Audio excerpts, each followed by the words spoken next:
എല്ലാവർക്കും നമസ്കാരം. എൻ്റെ പേര് Isidore Lukose. I am a chartered accountant by profession.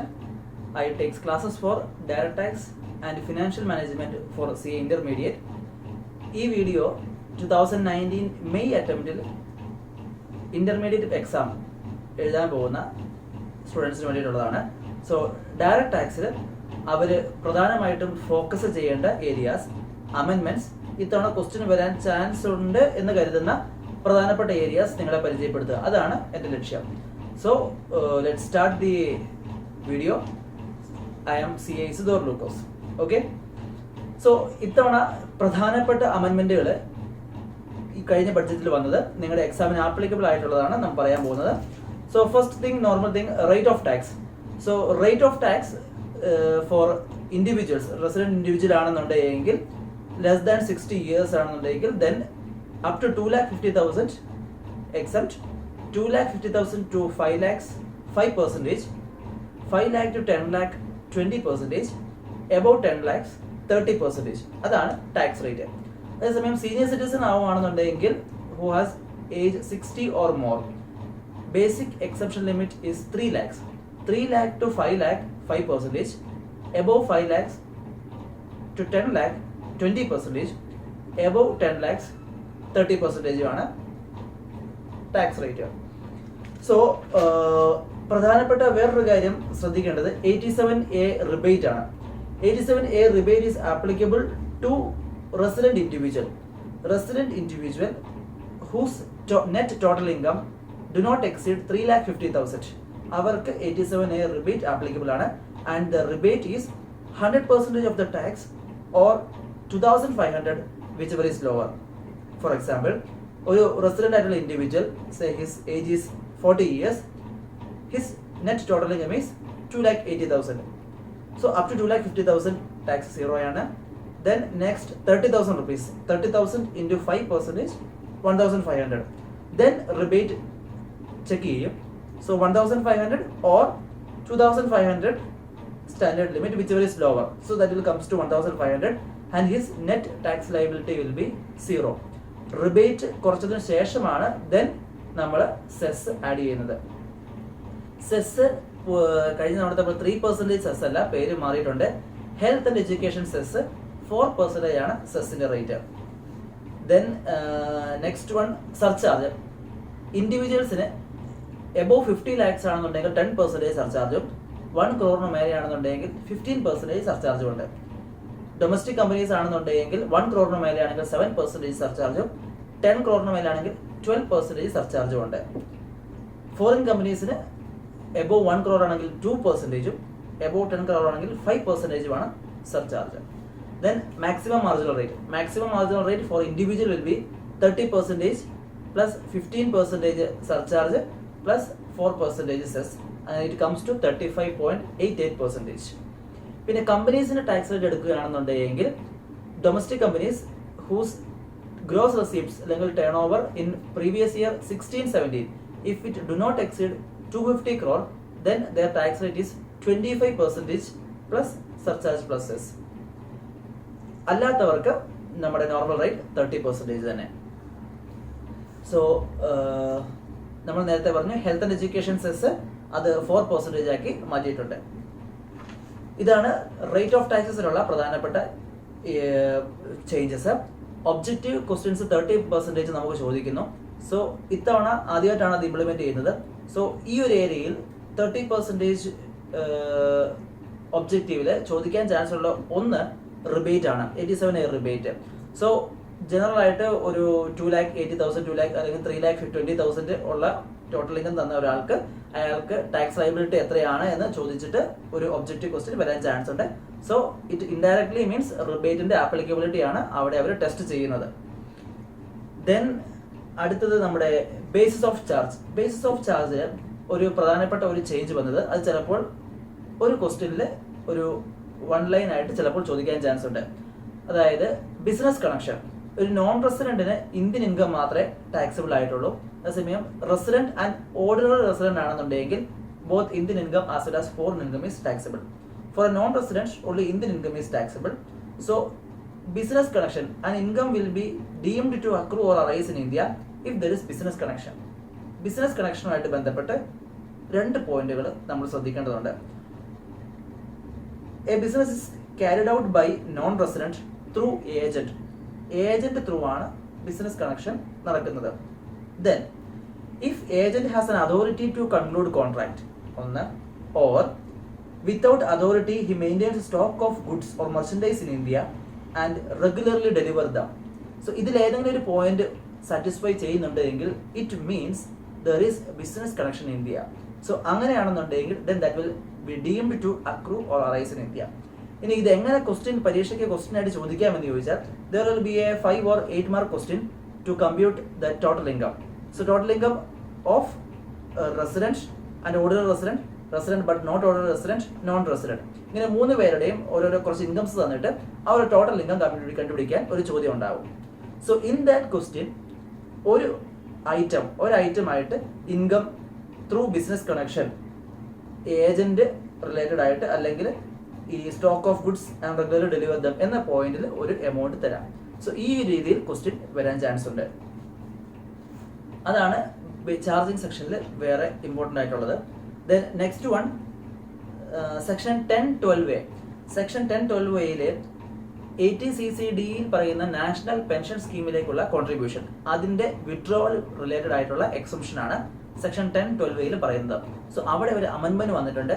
Salary എന്നുള്ള ഹെഡിലെ ക്വസ്റ്റ്യൻ ചോദിക്കുമ്പോൾ ഈ ഒരു അമെൻമെന്റ് ക്ലബ് ചെയ്തിട്ട് ചോദിക്കാൻ ചാൻസ് ഉണ്ട് ഇത്തവണ. സോ എന്താണ് സെക്ഷൻ 10-12A പറയുന്നത്? സോ നാഷണൽ പെൻഷൻ സ്കീമിന്റെ നമ്മുടെ അക്കൗണ്ട് നമുക്ക് there can be partial closure as well as there can be complete withdrawal. So 2 cases ഉണ്ട്. സോ കംപ്ലീറ്റ് വിഡ്രോവൽ ആണെന്നുണ്ടെങ്കിൽ 40% of the total amount is exempted. ഇത് employee SSCക്ക് മാത്രമല്ല any SSCക്ക് ഈ exception applicable ആണ്. ഇനി partial closure ആണെന്ന് വിചാരിക്കുക. പാർഷ്യൽ വിഡ്രോവൽ ആണെന്നുണ്ടെങ്കിൽ എംപ്ലോയി SSCക്ക് മാത്രമേ എക്സെപ്ഷൻ ഉള്ളൂ, എനി SSCക്ക് അല്ല എക്സെപ്ഷൻ ഉള്ളത്. ആൻഡ് എക്സെപ്ഷൻ എത്രയാണ്? It is 25% of employee contribution. Full closure ആണെന്നുണ്ടെങ്കിൽ എംപ്ലോയർ കോൺട്രിബ്യൂഷൻ എന്നുള്ളൊരു വേർതിരിവില്ല. ടോട്ടൽ എമൗണ്ടിന്റെ മേലെയാണ് 40% എക്സെപ്ഷൻ. അതേസമയം പാർഷ്യൽ വിഡ്രോവൽ ആണെന്നുണ്ടെങ്കിൽ 25% ഓഫ് എംപ്ലോയി കോൺട്രിബ്യൂഷൻ മാത്രമേ എക്സെപ്റ്റ് ആയിട്ടുള്ളൂ, അതും എംപ്ലോയി SSCക്ക് മാത്രമേ ഉള്ളൂ. സോ അത് സാലറിയുടെ കൂടെ ഇത്തവണ ചോദിക്കാൻ ചാൻസ് ഉള്ള ഒരു ക്വസ്റ്റ്യൻ ആണ്. ദെൻ സാലറിയിലെ വെരി ഇമ്പോർട്ടൻ്റ് ആയിട്ടുള്ള മറ്റൊരു അമെൻമെന്റ് ആണ് section 16(1)A standard deduction. So standard deduction of 40,000 income from salary compute ചെയ്യാൻ നേരത്ത് സാലറി, അലവൻസസ്, പെർക്വിസിറ്റ്സ് ലെസ് ഡിഡക്ഷൻസ് എന്തൊക്കെയാണ്? Section 16(1)A standard deduction 40,000, then professional tax paid ഒക്കെയാണ് കുറയ്ക്കാൻ പറ്റുന്നത്. സോ ഈ സ്റ്റാൻഡേർഡ് ഡിഡക്ഷൻ 40,000 കമ്പൾസറി ആയിട്ട് കുറയ്ക്കേണ്ട ഒരു ഐറ്റമാണ്. അത് കുറയ്ക്കാൻ മറന്നു പോയിട്ടുണ്ടെങ്കിൽ നമുക്ക് ആ മാർക്ക് മിസ് ചെയ്യും. സോ അത് പ്രത്യേകം നോട്ട് ചെയ്ത് എഴുതുന്നതിന് അഡീഷണൽ മാർക്സും ഉണ്ടാവും. ആൻഡ് ഈ 40,000 സ്റ്റാൻഡേർഡ് ഡിഡക്ഷൻ ഇൻട്രൊഡ്യൂസ് ചെയ്തപ്പോൾ conveyance allowance 1,600 per month eliminate ചെയ്തു. ആൻഡ് മെഡിക്കൽ റീഇംബേഴ്സ്മെന്റ് 15,000 എക്സംപ്റ്റ് എന്നുള്ളതും എലിമിനേറ്റ് ചെയ്തു. സോ ഇനി ഈ 2 എക്സംഷൻസ് ബാധകമായിരിക്കില്ല. ഓൺലി 40,000 പെർ മന്ത് ആയിരിക്കും ഉണ്ടാവുക. സോ ഹൗസ് പ്രോപ്പർട്ടിയിൽ വേറെ വലിയ കാര്യമായിട്ട് അമെൻമെന്റ്സ് ഒന്നുമില്ല. ദെൻ PGBP ഇത്തവണ RTPയിൽ വരെ വന്നിരിക്കുന്ന ഒരു ക്വസ്റ്റ്യൻ ആണ് നമ്മുടെ 44AE പ്രിസംപ്റ്റീവ് ടാക്സേഷൻ പ്രകാരമുള്ള ക്വസ്റ്റ്യൻ. സോ 44AE ഇത്തവണ പ്രധാനമായിട്ടും ഫോക്കസ് ചെയ്യേണ്ട ഒരെണ്ണമാണ്. മേ ബി ഒബ്ജക്റ്റീവിലോ അല്ലെങ്കിൽ നമ്മുടെ 5 മാർക്ക് അല്ലെങ്കിൽ 8 മാർക്ക് ക്വസ്റ്റ്യൻ ആയിട്ടോ 44AEയിൽ നിന്ന് നിങ്ങൾക്ക് ഇത്തവണ എക്സ്പെക്ട് ചെയ്യാവുന്നതാണ്. സോ 44AE എന്നാണ് പറയുന്നത്.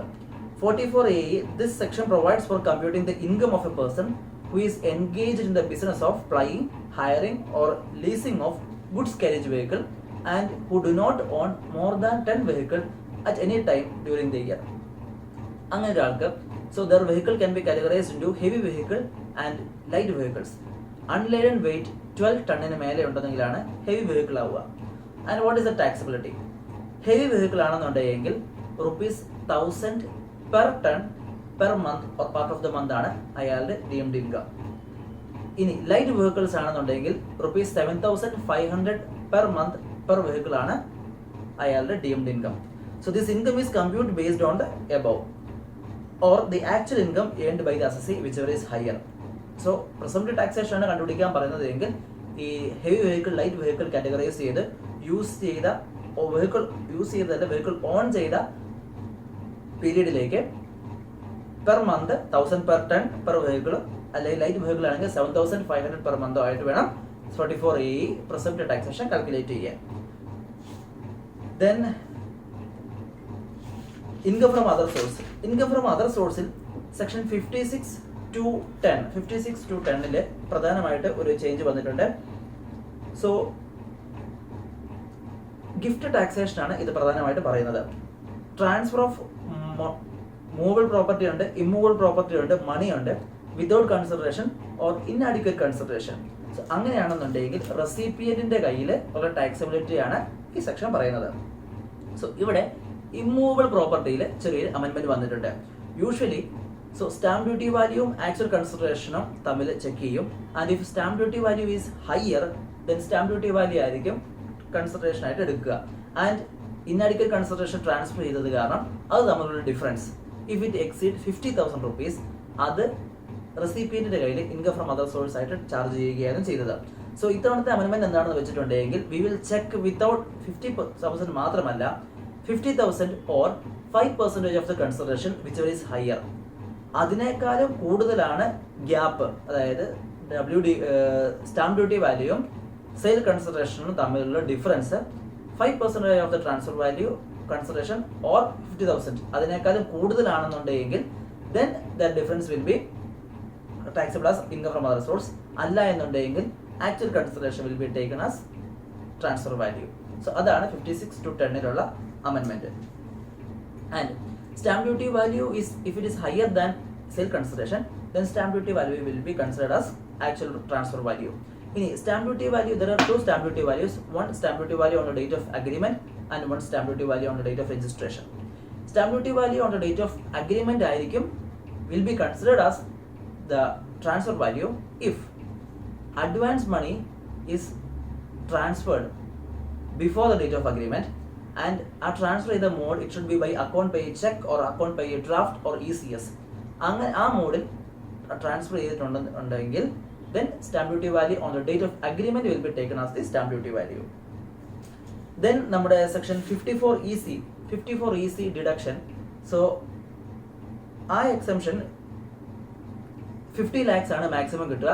ആൻഡ് ഇതിന് മുമ്പത്തേതിൽ നിന്ന് വ്യത്യസ്തമായി അത് it is for long time capital asset being land or ബിൽഡിങ്ങിന് വേണ്ടി മാത്രമേ ഇത്തവണ കിട്ടുള്ളൂ. സോ ഇതിന് മുൻപ് it was for any long time capital asset, but ഇപ്പോൾ അത് it is restricted to long time capital asset being land and building. ഇനി അടുത്ത പ്രധാനപ്പെട്ട അമെൻമെന്റ് സെക്ഷൻ 115O, അതായത് നമ്മുടെ ഡിവിഡൻഡ് ആയിട്ട് ബന്ധപ്പെട്ടതാണ്. സോ 222A മുതൽ 222E വരെയുള്ള ഡിവിഡൻഡിനെ പറ്റി നമ്മൾ കേട്ടിട്ടുണ്ടാവും. സോ അതിൽ 222E ഷെയർ ഹോൾഡർ കയ്യിലായിരുന്നു ഇതിന് മുമ്പ് ടാക്സബിൾ ഉണ്ടായിരുന്നത്. ബട്ട് ഇത്തവണത്തെ അമെൻമെന്റ് കാരണം 222E ഡിവിഡൻഡും it is taxable in the hands of company and not the share holder. So 222E ഡിവിഡൻഡിന്റെ tax rate it is at rate of 30% without grossing up. മറ്റ് 222A മുതൽ D വരെയുള്ള ഡിവിഡൻഡുകളെല്ലാം 15% plus 12% surcharge plus 4% after grossing up ആയിരുന്നു. 222E മാത്രം 30% without grossing up ആണ് tax rate. ഇനി ഡിവിഡൻഡിൽ തന്നെ കമ്പനിക്കാണെന്ന് dividend കിട്ടുന്നത് നേരത്തെ എക്സംപ്റ്റഡ് ആയിരുന്നു, ബട്ട് ഇപ്പോൾ അപ് ടു 10 lakh ആണെന്നുണ്ടെങ്കിൽ എക്സംപ്റ്റ് ആണ്. എബോവ് 10 lakh ആണെന്നുണ്ടെങ്കിൽ it is tax rate 10% in the hands of shareholder. But this provision is not applicable for companies and this provision is not applicable for 222E also. So ഇത് പ്രത്യേകമായിട്ട് not ചെയ്ത് careful ആയിട്ട് വായിക്കേണ്ട ഒരു ഏരിയയും കൂടിയാണ്.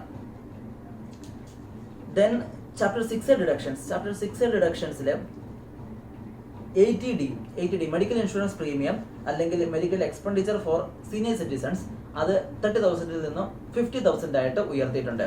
So 80D deduction self spouse children ആണെന്നുണ്ടെങ്കിൽ 25,000ഉം സീനിയർ സിറ്റിസൺ ആയിട്ടുള്ള സെൽഫ് സ്പൗസ് ചിൽഡ്രൻ ആണെന്നുണ്ടെങ്കിൽ 50,000 വരെയും കിട്ടും. സോ സെൽഫ് സ്പൗസ് ചിൽഡ്രന് വേണ്ടി 50,000ഉം പേരൻസിന് വേണ്ടി മാക്സിമം 50,000 വരെ നമുക്ക് കിട്ടും ഇഫ് സീനിയർ സിറ്റിസൺ ആണെന്നുണ്ടെങ്കിൽ. ദെൻ അടുത്തത് 80JJAA ഒരു അമെൻമെന്റ് വന്നിരിക്കുന്നത് it deals with additional employee cost of new employees. ഒരു ടാക്സ് ഓഡിറ്റ് അസസ് ചെയ്യുകയാണെന്നുണ്ടെങ്കിൽ അയാളുടെ മാനുഫാക്ചറിങ് ആണ് അയാളുടെ ബിസിനസ് എന്നുണ്ടെങ്കിൽ ദെൻ അയാളുടെ അഡീഷണൽ എംപ്ലോയി കോസ്റ്റിന് 30% ആണ് അയാൾക്ക് 80JJAA പ്രകാരം ക്ലെയിം ചെയ്യാൻ പറ്റുക. സോ അവിടെ ആ new employee 240 days at least work ചെയ്തിരിക്കണം എന്ന കണ്ടീഷൻ ഉണ്ട്. ഇനി സപ്പോസ് അമെൻമെന്റ് എവിടെയാണെന്ന് വെച്ചിട്ടുണ്ടെങ്കിൽ if the manufacture of leather അല്ലെങ്കിൽ അപ്പാരൽസ് അല്ലെങ്കിൽ ഫുട്വെയർ അങ്ങനെയാണെന്നുണ്ടെങ്കിൽ then 240 days is substituted with 150 days. അവിടെ 150 days വർക്ക് ചെയ്തിട്ടുണ്ടെന്നുണ്ടെങ്കിൽ then they are eligible for 80JJAA. then അടുത്ത പ്രധാനപ്പെട്ട വേറൊരു അമെൻമെന്റ് വന്നിരിക്കുന്നത് 80TTA and 80TTB. 80TTA സ്ഥിരമായി ക്വസ്റ്റ്യനുകളിൽ കാണാറുള്ള ഒന്നാണ്. സേവിങ്സ് ബാങ്ക് ഇൻട്രസ്റ്റിന് മേലെ 10,000 വരെ ഡിഡക്ഷൻ കിട്ടുന്നു. സോ അത് ഇത്തവണ സീനിയർ സിറ്റിസൺ അല്ലാത്ത റെസിഡന്റ് ആയിട്ടുള്ള ഇൻഡിവിജ്വൽസിന് മാത്രമാണ് 80TTA ആപ്ലിക്കബിൾ ആയിട്ടുള്ളത്. 80TTB ഇൻട്രൊഡ്യൂസ് ചെയ്തു. As per 80TTB senior citizen ആയിട്ടുള്ള റെസിഡന്റ് ഇൻഡിവിജ്വൽസിന് അവരുടെ സേവിങ്സ് ബാങ്ക് ഇൻട്രസ്റ്റ് ആകാം, ഫിക്സഡ് ഡെപ്പോസിറ്റ്സ് ആകാം, റിക്കറന്റ് ഡെപ്പോസിറ്റ്സ് ആകാം, ഇതിന്റെ എല്ലാം ഇൻട്രസ്റ്റിന് മേലെ അപ് ടു 50,000 എക്സംഷൻ കിട്ടും. 50,000 മേലെ ഉണ്ടെങ്കിൽ മാത്രം എന്താണ് ടാക്സ് ചെയ്താൽ മതി. So 80TTA is up to 10,000. പക്ഷേ സേവിങ്സ് ബാങ്ക് ഇൻട്രസ്റ്റിന് മാത്രമേ ഉള്ളൂ. 80TTB is for fixed deposits, recurrent deposits എല്ലാത്തിനും കൂടെ ചേർത്തിട്ടാണ് 50,000. ഇനി നമ്മുടെ റിട്ടേൺ ഫയലിംഗ് അങ്ങനത്തെ ഏരിയയിൽ നിന്നും ഇത്തവണ ചോദിക്കാൻ പ്രധാനപ്പെട്ട കുറച്ച് 3-4 ചോദ്യങ്ങളുണ്ട്. So one is details regarding coating of pan, അടുത്തത് കോട്ടിംഗ് ഓഫ് ആധാർ നമ്പർ, അടുത്തത് ടാക്സ് റിട്ടേൺ പ്രിപ്പയറർ എന്ന് പറഞ്ഞാൽ ആരാണ്, ഇനി റിട്ടേൺ വെരിഫൈ ചെയ്യേണ്ടത് ആരൊക്കെയാണ്. ഈ 4 ചോദ്യങ്ങളിൽ ഏതെങ്കിലും ഒരു ചോദ്യം കമ്പൽസറി ആയിട്ടും ഉണ്ടാവാൻ ചാൻസ് ഉണ്ട്. അത് നിങ്ങൾ എന്തായാലും എക്സ്പെക്ട് ചെയ്യണം. കാരണം പാനും ആധാറും കോട്ട് ചെയ്യുന്നത് RTPയിൽ ക്വസ്റ്റ്യൻ ആയിട്ട് ചോദിച്ചിട്ടുണ്ട്. സോ ഏതർ ഇരിക്കാൻ ബി അഗെയിൻ ആസ്ഡ്, അല്ലാന്നുണ്ടെങ്കിൽ ആ ചാപ്റ്ററിൽ പിന്നീട് ചോദിക്കാൻ ചാൻസ് ഉള്ളത് ടാക്സ് റിട്ടേൺ പ്രിപ്പയറർ ആരാണെന്നുള്ള ചോദ്യം, അല്ലാന്നുണ്ടെങ്കിൽ റിട്ടേൺ വെരിഫൈ ചെയ്യേണ്ടത് ആരാണ്. റിട്ടേൺ ആര് വെരിഫൈ ചെയ്യണം എന്നുള്ളത് തന്നെ ഇമ്പോർട്ടൻ്റ് ആയിട്ട് ഇത്തവണ അമെൻമെന്റ് വന്നിരിക്കുന്നത്. വേറെ company has made an application for corporate insolvency resolution process. ഇൻസോൾവൻസിക്ക് വേണ്ടി അപ്ലൈ ചെയ്തിരിക്കുന്ന കമ്പനി, ആ കമ്പനിയുടെ റിട്ടേൺ വെരിഫൈ ചെയ്യേണ്ടത് ആരാണ്. It can be asked either as a one liner or മൊത്തത്തിലായിട്ട് ചോദിക്കാം. സോ അതിന്റെ ആൻസർ എന്ന് പറയുന്നത് insolvency professional appointed by such adjudicating authority. Insolvency professional ആണ് ആ റിട്ടേൺ വെരിഫൈ ചെയ്യേണ്ടത്. ഇനി നമ്മുടെ 80TTBയിൽ 50,000 വരെ ചാപ്റ്റർ 6 ഡിഡക്ഷൻസ് കിട്ടുമെന്ന് നമ്മൾ കണ്ടു. അതിന്റെ കറസ്പോണ്ടിങ് അമെൻമെന്റ് 194A interest other than interest on securities, അവിടുത്തെ TDS ഡിഡക്ഷനിൽ ഇതിന്റെ കറസ്പോണ്ടിങ് അമെൻമെന്റ് വന്നിട്ടുണ്ട്. ഇതിൽ നല്ല 194A പ്രകാരം TDS പിടിക്കണമെങ്കിൽ മിനിമം എമൗണ്ട് വാസ് 10,000. ഇപ്പോൾ ആ സെക്ഷൻ അമെൻമെന്റ് ചെയ്തിട്ടുണ്ട്. സീനിയർ സിറ്റിസൺ ആണെന്നുണ്ടെങ്കിൽ 50,000 വരെ TDS പിടിക്കേണ്ട ആവശ്യമില്ല. കാരണം ചാപ്റ്റർ 6ൽ 50,000 വരെ ഡിഡക്ഷൻ കിട്ടും.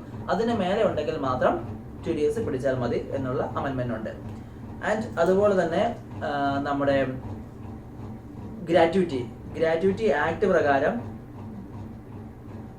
നമ്മുടെ നോൺ ഗവൺമെന്റ് എംപ്ലോയീസ്, ഗവൺമെന്റ് എംപ്ലോയീസിന് ഗ്രാറ്റുവിറ്റി എക്സംപ്റ്റഡ് ആണ്. Non government employees who was covered under the payment of gratuity act, covered under payment of gratuity act ആണെന്നുണ്ടെങ്കിൽ സ്റ്റാറ്റ്യൂട്ടറി ലിമിറ്റ് 10 lakh ആയിരുന്നു, അത് 20 lakh ആയിട്ട് എക്സെപ്ഷന് വേണ്ടിയുള്ള സ്റ്റാറ്റ്യൂട്ടറി ലിമിറ്റ് 20 lakhs ആയിട്ട് ഉയർത്തിയിട്ടുണ്ട്. So ഇതൊക്കെയാണ് ജനറൽ ആയിട്ട് ബേസിക് ഇത്തവണ വന്നിരിക്കുന്ന അമെൻമെന്റുകൾ. ഇനി ഇത്തവണ പരീക്ഷയ്ക്ക് വരാൻ ചാൻസ് ഉള്ള പ്രധാനപ്പെട്ട ക്വസ്റ്റ്യൻസ് ഏതൊക്കെയാണ് എന്ന് നമുക്ക് നോക്കാം.